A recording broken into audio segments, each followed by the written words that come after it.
Hello, नमस्कार, आदाब और सत श्री अकाल। कैसे हो लवलीज? हम बस उम्मीद करें कि आप अच्छी होंगे, मस्त होंगे, बिंदास होंगे, मुस्कुरा रहे होगे, समय पर सो रहे होगे, समय पर खा रहे होगे, बदमाशी नहीं कर रहे होगे। हाँ, थोड़ी बहुत कर सकते हैं, थोड़ी बहुत नहीं, थोड़ी से थोड़ी ज़्यादा भी कर सकते हैं। किसी को परेशान भी कर सकते हैं, किसी को जेलस भी फील करा सकते हैं और किसी को ना भरपूर ताड़ सकते हैं, लेकिन हाँ, लिमिट में रह के। ये नहीं कि किसी को अनकंफर्टेबल फील करवा के भी झाड़ रहे। ऐसा नहीं करना, क्राइम होता है। क्राइम नहीं भी हो तो मानवता के लिए तो क्राइम होता है यार, तो प्लीज मत करना। तो चलिए स्टोरी पर। स्टोरी का नाम है मर्यादा। देख लो, स्टोरी सुना रहे हैं मर्यादा की, और मेरे सारे लक्षण अमर्यादित होते जा रहे हैं। हे नारायण, क्या होगा मेरा? कुछ नहीं, सिंगल मरेगा अपन, देख लेना तुम लोग। तो चलिए स्टोरी पर। पिछले एपिसोड में हमने देखा कि अपर्णा और आरोही डिनर करने के बाद बर्तनों की सफाई करते, और इस दौरान आरोही की कुछ बातों से अनकंफर्टेबल हुई। अपर्णा तेजी से काम निपटाती है और रसोई का काम निपटा कर वो कमरे की तरफ चली गई थी। उसकी चाल में थकान और हल्का बेचैनीपन झलक रहा था, जैसे वो किसी और दुनिया में खुद को खो देना चाहती हो। आरोही ने चुपचाप उसे देखा। उसकी हर हर की चाल, हर हिलता डुलता कदम उसकी आंखों में बैठ गया था। फिर आरोही ने सिया के कमरे की तरफ का रुख मोड़ा था, और सिया के कमरे के अंदर जाते ही वो किलकारियां। सिया फोन पर किसी से बातें कर रही थी। कमरे की हल्की रोशनी और टीवी की मंद रोशनी पर फिल्म चल रही थी। आरोही सिया के बगल में जाकर बैठ गई और सिया फोन पर बातें करते करते फोन रखती है और आरोही की तरफ देख कर कहती है, कैसा था खाना? बहुत टेस्टी। वैसे तूने ये क्यों कहा कि तुम्हारी माँ के साथ बैठना अकेले बैठने जैसा? मुझे तो ऐसा नहीं लगता। मतलब उन्होंने तुमसे बातें की? हाँ, पता नहीं, मुझसे तो ज्यादा बातें नहीं करती। तो फोन लेकर खाने बैठती है। तो बिना फोन के कौन खाता है आजकल? और उसके बाद तो रील देखती होगी, फोन चलाती होगी। तू अपनी माँ से बात करती है? आरू, लेक्चर मत न दो प्लीज, मुझे नींद आ रही है ऐसे भी। और आरोही उसके सिर पर हल्का हाथ फेरती है। कैसा रहा था कॉलेज? अच्छा था, बहुत अच्छा था। आज हम लोगों ने पता है बहुत मस्ती भी की। और इसके साथ ही आरोही की नजरें सामने चल रही टीवी स्क्रीन पर लग गई थी। सिया कुछ कह रही थी, पर आरोही का दिमाग जैसे कहीं और ही था। वैसे मैंने तुम्हारा प्रोजेक्ट पूरा कर दिया है। आरोही ने जैसे ही ये कहा, सिया उठकर बैठ जाती है। वाह, तुम आसानी से सब काम कैसे कर लेती हो? कभी कभी लगता है मैं तुम्हारे सामने बिल्कुल बेफर्ज हूँ, बेफिजूल। ऐसा नहीं है, बस तू उस काम को टाल दी, मैं समय पर कर देती हूँ। और तेरा काम हो तो थोड़ा ज्यादा समय पर करना पड़ता है। तू छोटा डॉन है ना अपना।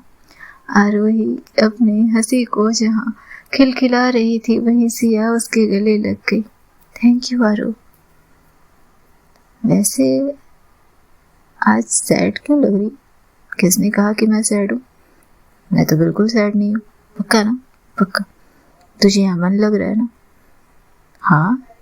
तुझे क्या लगता है, अगर मेरा मन नहीं लग रहा होता तो मैं बैठ कर तेरे प्रोजेक्ट करती? मैं भाग नहीं जाती यहाँ से। हाँ, ये तो है, तेरा जैसा नेचर है तो सच में भाग जाती। और इसके साथ ही सिया फिर से उसकी गोद में सर रख फिल्म देखने लगती है। और थोड़ी देर के बाद सिया धीरे से कहती है, आरू, मैं सोने जा रही, तुम यहाँ रुकना या फिर अपना काम कर लेना, और मूवी खत्म होते ही टीवी बंद कर देना। आरोही ने सिर हिलाया, पर अंदर कुछ अजीब सी गर्माहट और खिंचाव महसूस कर रही थी। वो खिड़की के पास जाकर बाहर की रात को देखने लगती, लेकिन मन कहीं और था। उसका ध्यान लगातार अपर्णा पर टिका था। उसकी चाल, उसकी आवाज, उसकी सहजता और नजरों में वो गंभीरता जो किसी को भी अपनी ओर खींच सकती थी। कमरे में 1000 लोगों के बीच भी नजरें अपर्णा जैसी हस्ती पर अपने आप रुक सकती थी। आरोही के मन में ये सवाल आया, आखिर क्या है ये? कैसी कल्पना के द्वार पर मैं आगे बढ़ रही हूँ? वो चुपचाप अपने कमरे की ओर बढ़ती और उससे पहले सिया के कमरे की लाइट ऑफ करती, दरवाजा बंद करती और अपने कमरे की तरफ चली गई थी। लेकिन नींद को सो दूर थी। नींद की कोई हलचल नहीं जाग रही थी आज। वो अपने कमरे की बत्ती बुझाकर आ तो गई थी बिस्तर पर आंखें बंद करते ही सामने सिर्फ अपर्णा की छवि तैर जाती। उसका चेहरा, उसकी गहरी आंखें, काम करते वक्त सधी हुई गंभीरता और बोलते वक्त का अजीब सा ठहराव। आरोही ने करवट बदली। क्या हो रहा है ये मुझे? एक अजनबी और इतनी गहराई से मन को छू रही है। मैं तो लोगों की आंखें पढ़ लेती हूँ, पर उनकी आंखों को पढ़ क्यों नहीं पाती? या शायद मैं उनकी आंखों को पढ़ना ही नहीं चाहती। उसके भीतर एक हल्की मुस्कान उभर है और अचानक से वो खुद को डांटती है। नहीं, ये पागलपन है। वो सिया की माँ है, उम्र में भी बड़ी है काफी। मैं आखिर क्यों इतना सोच रही हूँ उसके बारे में? लेकिन जितना वो खुद को समझाने की कोशिश कर रही थी, उतनी ही अपर्णा की मौजूदगी उसकी सांसों में जैसे घुलती चली जा रही थी। रात में उसके खाने परोसते वक्त उसके हाथों का एक दूसरे से छू जाना और उस स्पर्श से उठी हल्की सी कपकपी, ये सब किसी साधारण स्मृति की तरह मिट नहीं रही थी उसके जेहन से, बल्कि भीतर कहीं अस्थायी जगह बना रही थी। आरोही की आंखें छत पर टिक गई। वो धीरे से बुदबुदाती, शायद ये आकर्षण, हाँ यही तो है, लेकिन ये सिर्फ खूबसूरती का नहीं, वो कुछ और है। उनकी खामोशी मुझे बांध लेती है। उनका डांटना मुझे अच्छा लगता है, उनका ना कहना और फिर भी वहीं खड़े रहना, जैसे वो खुद अपने शब्दों को तोड़ना चाहती हो। आरोही ने गहरी सांस ली थी। मैं चाहूं भी तो इसे नजरअंदाज नहीं कर सकती। ये कोई खेल नहीं, ये दिल की खामोश पुकार है। और दिल कब किससे क्यों खींच जाए, इसका हिसाब कैसे रखा जा सकता है? उस रात चुपचाप आरोही ने पहली बार जैसे खुद के हर एहसास का आकलन किया था। हाँ, वो अपर्णा की ओर खींच रही थी। हाँ, उसके लिए ये खिंचाव नामहीन था। ये आकर्षण था उसके लिए, आकर्षण की ऐसी शुरुआत जिसे वो आगे नहीं बढ़ाना चाहती थी, जिसे वो बिल्कुल आगे नहीं बढ़ाना चाहती थी। आरोही एक बार फिर से अपनी आंखों को बंद करने की कोशिश करती, लेकिन आंखें बंद करने के साथ ही एक बार फिर से अपर्णा का नजारा उसकी आंखों पर तैर जाता है। आंखों में वो गहराई थी उसके, जैसे देखने वाला उस गहराई में खुद खोना चाहे। गहरी सांस लेते हुए वो अपनी आंखें खोलती है। जिज्ञासा और बेचैनी का मिश्रण उसके अंदर देखा जा सकता था। क्यों मैं उन्हें देखकर धड़कन महसूस करती? क्यों मेरी निगाहें उनके हर छोटे विवरण पर टिकी रहती? उनके हाथ, उनकी मुद्रा, उनकी मुस्कान, जैसे मैं हर पल उनके करीब होना चाहती। मैं खुद को क्यों नहीं रोक पा रही? मन में सवाल और जवाब दोनों घूम रहे थे। एक और वो खुद को समझाना चाहती थी कि ये केवल आकर्षण, मानव स्वभाव की एक सहज प्रतिक्रिया, पर दूसरी ओर दिल की धड़कन, नजर का पीछा और हाथों की हल्की कपकपी सब कुछ बयां कर रही थी कि ये केवल स्वाभाविक नहीं। आरोही पलंग से उठकर खिड़की की तरफ देखती। रात गहरी थी, लेकिन चांदनी हल्की सी परत में कमरे से घुस रही थी। उसने खुद से कहा, शायद ये रात की तन्हाई है और मैं अपने विचारों में खो रही हूँ, लेकिन फिर भी ये सवाल क्यों बार बार लौटता है, क्यों इतना महसूस कर रही हूँ उन्हें, जबकि कोई रिश्ता भी नहीं है मेरा उनके साथ। आखिर कैसे संभालूं मैं इसे? कैसा एहसास है जो मेरे भीतर उठ रहा है, और अगर इस एहसास के बारे में सिया को पता चला तो? और इतना सोचते ही वो एक बार फिर से बिस्तर पर जाती है, आंखें बंद करती है, जैसे आंखें बंद कर वो इस छवि को अपने आप से दूर कर सकती। वहीं दूसरी तरफ अपर्णा, कमरा नीम अंधेरे में डूबा था। बाहर से आती चांदनी की परत खिड़की के पर्दों से छनकर दीवारों की रौनकें बढ़ा रही थी। अपर्णा पलंग पर बैठी, पीठ ठिकाए, हाथ अब भी हल्के हल्के कांप रहे थे और दिल में एक अजीब सी बेचैनी। ये लड़की आरोही आखिर चाहती क्या है? उसने खुद से धीमी आवाज में कहा।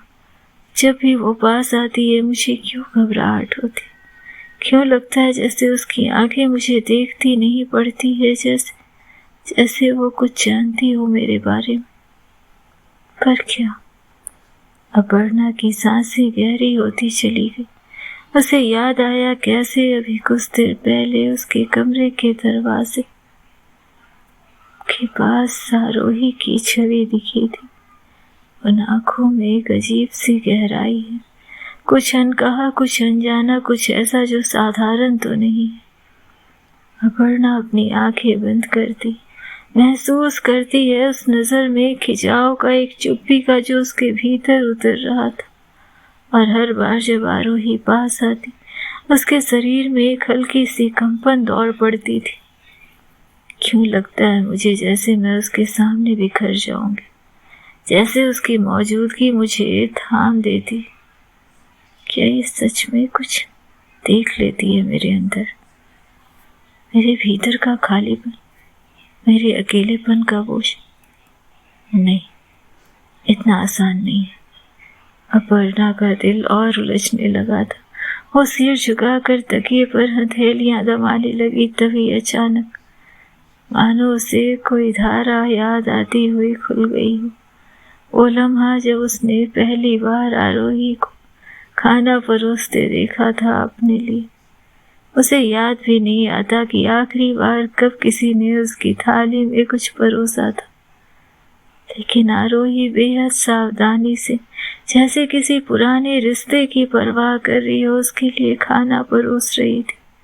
उस क्षण उसकी आंखों में जो चमक थी, उसे याद करते ही अपर्णा के होठों पर एक सुखद हल्की मुस्कान उभर आई थी, इतनी हल्की कि उससे खुद में महसूस नहीं किया था, लेकिन उस मुस्कान के पीछे एक कसक भी थी।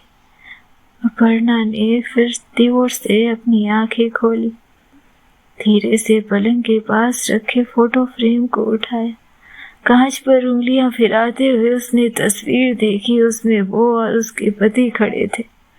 पति का चेहरा देखते ही एक अजीब सा भारीपन आ गया था आंखों में। उसने तस्वीर में खुद को भी देखा, वो चेहरे की मासूमियत, वो सहज हंसी, और आज का अपना थका मौन चेहरा याद किया उसने, जैसे तस्वीर का वो रूप किसी और का था और आज की अपर्णा कोई और परछाई। उसकी सांस थोड़ी अटकी हुई, होठ हिले पर कोई शब्द नहीं निकला।